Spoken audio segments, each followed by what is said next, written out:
ganyan ang panahon, parang gusto kong uminom ng malamig. Naalala ko nga na meron nga pala ako nabili na Enjoy na milk tea na cookies and cream ang flavor at meron ding Enjoy na cream pop. Kaya nagdali-dali na nga akong i-mix ang cream pop para gawin ko ngang toppings. Kung nakikita niyo na may buo-buo dyan, nilagyan ko lang siya ng ice para malamig. Pero pwede namang warm water nang ilagay niyo. Depende na yan sa inyo. Basta ganyan na siya kalapot, pwede na yan. Kaya itabi muna natin. Dahil hindi ko nga nahanap yung shaker ko, ito muna ako plus na nalagyan na ng tubig. Yung ginamit ko, naglagay lang ako ng powder milk na cookies and cream ang flavor. Tansyahan naman talaga yung paglagay ko, pero depende yan sa inyo kung gaano katamis yung gusto ninyo. Pero sa akin, sakto lang. Naglagay lang ako ng konting tubig dahil meron naman akong nilagay na ice. Kaya, tama na sa akin yun. Pagkatapos natin lagyan ng tubig, i-shake-shake lang natin para matunaw yung powder at saka mahalo siya sa ice.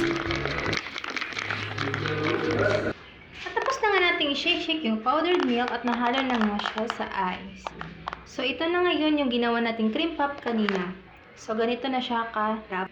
At yung ginawa nga nating cream pop ay nilagyan ko lang yung baso sa gilid niya para magmukhang presentable talaga. At nilagay ko na nga yung minix natin kanina powdered milk na cookies and cream sa baso. Sakto-sakto lang talaga sa baso kaya patingin ko tama lang yung sukat na nilagay ko kanina. Kaya yung cream pop na ginawa natin, ilagay natin siya sa ibabaw para mas malalong sumarap talaga siya. So, ayan. Grabe, ang sarap talaga. At ito na nga ang final look ng ating ginawang milk tea na may cream pop sa ibabaw. Grabe, ang sarap. Hindi na nga ako makapaghintay dahil gusto ko na talagang tikman yung ginawa ko na milk tea na cookies and cream ang flavor at may cream pop sa ibabaw. Tara, tikman na natin.